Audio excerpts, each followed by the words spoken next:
10 বছর মেয়ে ছিল একটা মানে কনসেপ্ট হচ্ছিল না। ও আচ্ছা, তোমার মধ্যে বউ এবং আমি নিয়ম মেনে হ্যাঁ আগামী মাসের মাঝামাঝি ইনশাআল্লাহ বাচ্চা হবে। ইনশাআল্লাহ, জোরে সবাই। শ্বাসের ব্যায়ামে 60 থেকে 70 রকমের প্রবলেমে উপকার পাওয়া যায়। রোজা রাখলে 60 থেকে 70 রকমের রোগে উপকার পাওয়া যায়। ঠিক একইভাবে রোদে গেলে 60 থেকে 70 রকমের রোগের উপকার পাওয়া যায়। ঠিক একইভাবে 8 ঘন্টা ঘুমাইলে এবং এসার পরে ঘুমাইলে 60 থেকে 70 রকম রোগের উপকার পাওয়া যায়। ঠিক একইভাবে 5 ওয়াক্ত নামাজ মসজিদে যেয়ে পড়লে 60 থেকে 70 রকমের রোগের, মানে সোজা কথা হলো এই রোগগুলোর যে রুট কজ সমাধান করে হচ্ছে ভালো খাওয়া, রোজা, ব্যায়াম, ঘুম, রোদ, বুঝতে পারছেন, ইত্যাদি। হ্যাঁ, যেগুলো নিয়ে আজকে আমরা আলোচনা করব। আব্দুর রহিম বলো। হ্যাঁ, বগুড়া থেকে আসছি। তোমার কি সমস্যা ছিল রহিম, বলো। আইবিএস ছিল। আচ্ছা দাঁড়াও, আইবিএস কার কার আছে? এই ও ভালো হয়েছে, আপনারাও ইনশাআল্লাহ ভালো হবেন, ঠিক আছে? হ্যাঁ, তারপরে বলো। মাইগ্রেনের সমস্যা ছিল। মাইগ্রেন কারো আছে? মাইগ্রেন মাথা ব্যথা, ওর মাথা ব্যথা ভালো হয়েছে, আপনারও ভালো হবে, ঠিক আছে? এই যে ওর ভালো হয়েছে, তারপরে বলো। 10 বছর মেয়ে ছিল একটা মানে কনসেপ্ট হচ্ছিল না। ও আচ্ছা, তোমার মধ্যে বউ এবং আমি নিয়ম মেনে হ্যাঁ আগামী মাসের মাঝামাঝি ইনশাআল্লাহ বাচ্চা হবে। ইনশাআল্লাহ, জোরে সবাই। তাহলে ও বাবা হবে কত বছর পর? 10 বছর পর। একটা মেয়ে আছে 10 বছর কনসেপ্ট হচ্ছিল। 10 বছর কনসিভ হচ্ছিল না। একটা মেয়ে আছে 10 বছর কনসিভ হচ্ছিল না। হ্যাঁ, আলহামদুলিল্লাহ ওর কোল জুড়ে আর একটা সন্তান আসতেছে, এবং এইটাও জেকে লাইফ স্টাইলের একটা ফসল। এটা জানে না কে হাত তোলেন, সত্যি কথা বলেন, যে আমাদের ফলো করলে যে কনসিভ হয়, আলহামদুলিল্লাহ। এটা জানেন কে দেখি? জানেন কারা জানেন? আর জানেন না কারা? আর মাঝখানে যারা নিরপেক্ষ, মানে কি? মানে আপনি জানেনও না আবার জানেনও নাকি কি? আচ্ছা, যারা কনফার্ম জানে না তারা হাত তুলেন, যারা কনফার্ম জানে না। তাহলে আজকে জানলেন ওনার কাছ থেকে, তাহলে বলেন এই যে আপনি যে বললেন এটা কি সত্য, নাকি আমরা বানায় বলছেন, নাকি আপনারে আমি ঘুষ টুস দিচ্ছি? আমি বাবু হলে ছবি দেব স্যার, গ্রুপে ইনশাআল্লাহ। তুমি বাবু কোলে নিয়ে আসবে না এখানে? ইনশাআল্লাহ, হ্যাঁ ইনশাআল্লাহ, ও বাবু কোলে নিয়ে এখানে আসবে, ওর স্ত্রীকে নিয়ে আসবে ইনশাআল্লাহ। তো ও কি বলেছে শুনেছেন? ও মেনেছে, ওর বউ মেনেছে, এখন আলহামদুলিল্লাহ দুজন মেনে এটা হয়েছে, মনে থাকবে ইনশাআল্লাহ।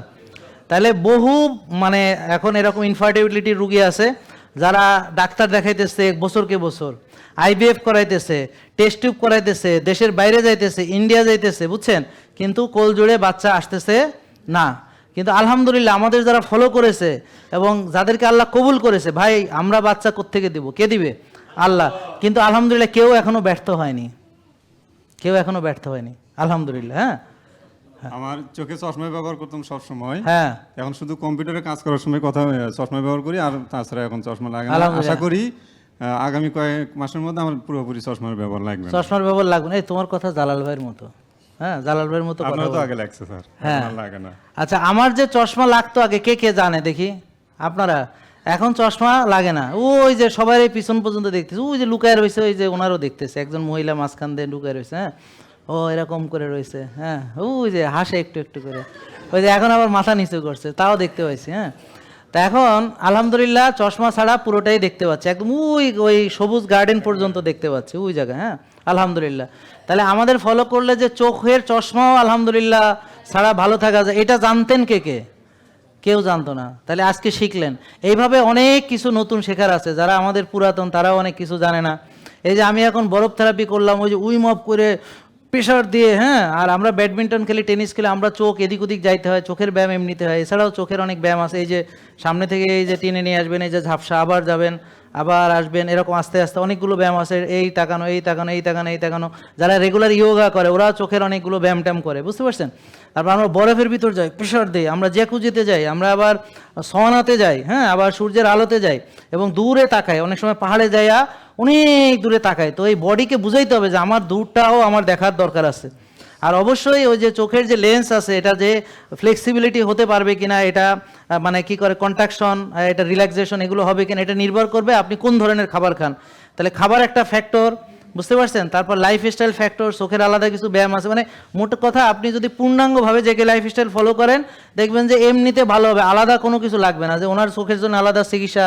আচ্ছা, আপনার মাইগ্রেনের কি আমরা আলাদা চিকিৎসা দিছি কিনা বলেন? এইখানে খাবার এবং এই লাইফস্টাইল মানে ওর যে মাইগ্রেন ভালো হয়েছে এই লাইফস্টাইল ফলো করে, ওর যে মনে করেন যে শ্বাসের ব্যায়াম করছে, সূর্যোদয় দেখছে, সূর্যাস্ত দেখছে, ও মানে নিয়ম মানছে, এগুলো নিয়মের ভিতরে, সবাইকে এটা করতে হবে, বুঝতে পারছেন? মাইগ্রেন ভালো হয়েছে, আইবিএস ভালো হয়েছে, যেই আইবিএস ভালো হয়েছে আলাদা কোনো চিকিৎসা না, এই চিকিৎসা মানে একই নিয়ম।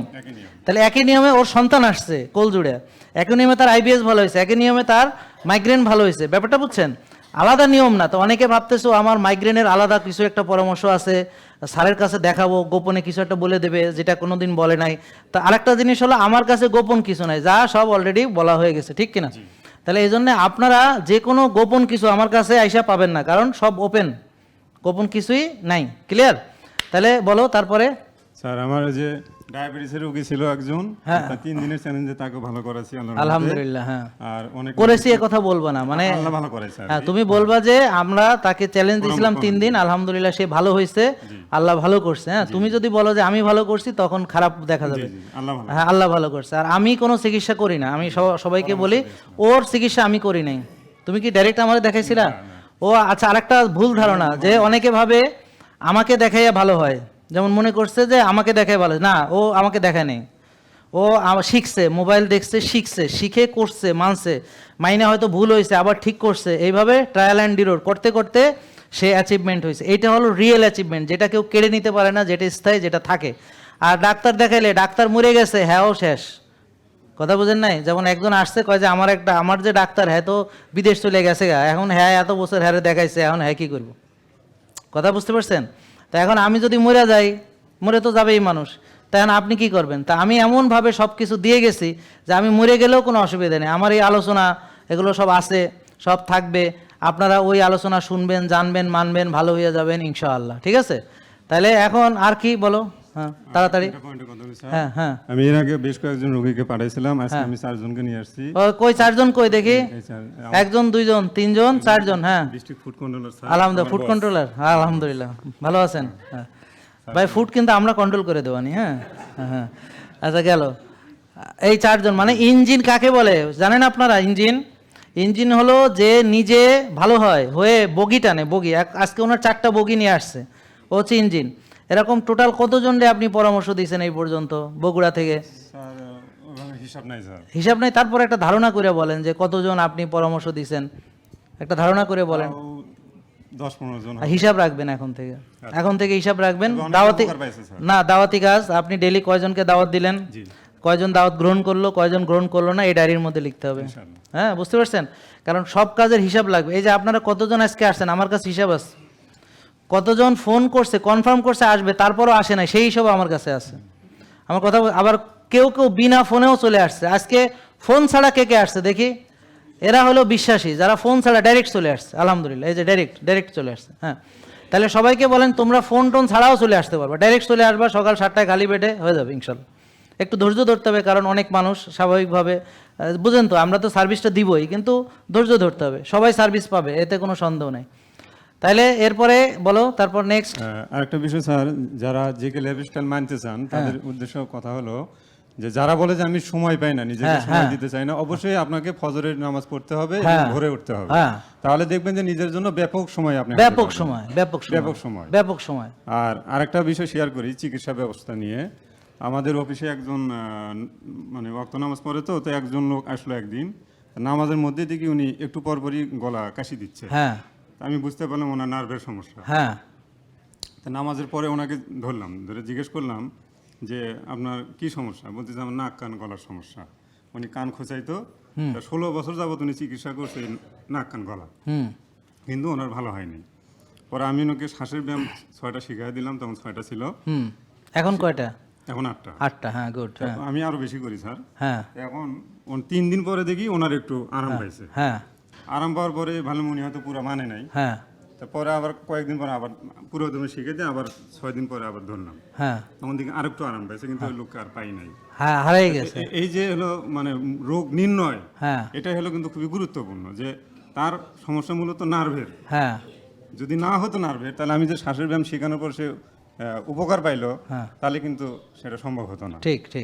আচ্ছা, এখানে নার্ভ না, এখানে আরো কথা আছে যে কোনো কাশি, সর্দি, তারপর হচ্ছে অ্যালার্জি এই জনিত, অথবা তার প্রেশার, তার ডায়াবেটিস, বা তার হৃদরোগ, বা তার মনে করেন ব্যথা বেদনা ইত্যাদি যত রকম সমস্যা আছে একটা মানুষের, শ্বাসের ব্যায়ামে 60 থেকে 70 রকমের প্রবলেমে উপকার পাওয়া যায়। জি। 60 থেকে 70 রকম। ঠিক একইভাবে রোজা রাখলে 60 থেকে 70 রকমের রোগে উপকার পাওয়া যায়। ঠিক একইভাবে রোদে গেলে 60 থেকে 70 রকমের রোগের উপকার পাওয়া যায়। ঠিক একইভাবে 8 ঘন্টা ঘুমাইলে এবং এশার পরে ঘুমাইলে 60 থেকে 70 রকম রোগের উপকার পাওয়া যায়। ঠিক একইভাবে 5 ওয়াক্ত নামাজ মসজিদে যেয়ে পড়লে 60 থেকে 70 রকমের রোগের, মানে সোজা কথা হলো এই রোগগুলোর যে রুট কজ সমাধান করে হচ্ছে ভালো খাওয়া, রোজা, ব্যায়াম, ঘুম, রোদ, বুঝতে পারছেন, ইত্যাদি। হ্যাঁ, যেগুলো নিয়ে আজকে আমরা আলোচনা করব। তো ঠিক আছে, তাহলে তুমি উত্তর দাও। ওই যে যেই প্রশ্নটা করা হয়েছিল সেটা। হোমায়ের 1 থাকতে হবে, হোমায়ের 1 থাকতে হবে, তারপর হচ্ছে সি পেপটাইড লাগবে না, তারপর ইনসুলিন কত থাকতে হবে, 4-5 থাকতে হবে, আর টিজি 90 এর মধ্যে, টিজি 90 থাকতে হবে, ব্লাড সুগার 5-6, ওকে। রেশিও থাকা লাগবে 2 এর মধ্যে। আচ্ছা, তাহলে আপনারা বুঝছেন কে কে, দেখি হাত তোলেন তো যারা বুঝছেন। আচ্ছা, সবাই বলেন হোমায়ার টিজিএইচডি 1, টিজিএইচডি রেশিও 2 এর নিচে, তারপর সিআরপি 3 এর নিচে, insulin fasting insulin 4-5, sugar blood sugar 5-6। এটা হলো ভাত খাওয়া পারবে, রুটি খেতে পারবে। এখন কোন ভাত খাবে সেটা নিয়ে এখন আলোচনা হবে, একটু পরে বুঝবেন যে কোন ভাত তার খাওয়া উচিত। ক্লিয়ার? তাহলে ওই যে বোন যে রুটি খাইতেছে, হ্যাঁ, ওই রুটি উনি খাইতে পারবে না সুস্থ হইলেও। কেন? কারণ ওখানে আছে আটাতে আছে গ্লুটেন। ওই আটাটা হচ্ছে হাইব্রিড, জেনেটিক্যালি মডিফাইড। ওখানে কেমিক্যাল ফার্টিলাইজার, পেস্টিসাইড দ্বারা উৎপাদিত ফাইবার ফেলে দেওয়া হয়েছে, সাদা আটা। ফাইবার থাকলেও এটা ওই সমস্যাগুলো যুক্ত, গ্লুটেন, গ্লুকোজ। তাহলে উনি যদি এখন এটা খায়, তাহলে উনি কি আমাদের নিয়মের মধ্যে আছে? নিয়মের বাইরে চলে গেছে। তো যারা নিয়মের বাইরে চলে যাবে তারা ওই প্রেশারে আবার পড়বে, অথবা ডায়াবেটিস আবার পড়বে, আবার সমস্যায় পড়বে। তো সমস্যায় পড়লে আবার আসবে। আমি কি বোঝাতে পারছি? তাহলে আপনারা যখন লাইফস্টাইল ছেড়ে দিবেন, এখন ভাত আপনি খাইতে পারবেন যখন আপনার হোমায়ের 1 থাকবে, যখন আপনার টিজিএইচডি রেশিও 2 এর নিচে থাকবে বা টিজি 90 থাকবে, যখন আপনার ব্লাড সুগার 5-6 থাকবে, ইনসুলিন 4-5 থাকবে, এরকম, তখন আপনি ভাত খেতে পারবেন। এখন বেশি খাই আবার যদি বেড়ে যায়, তখন আবার খেতে কয়দিন বন্ধ রাখতে হবে। বুঝতে পারছেন?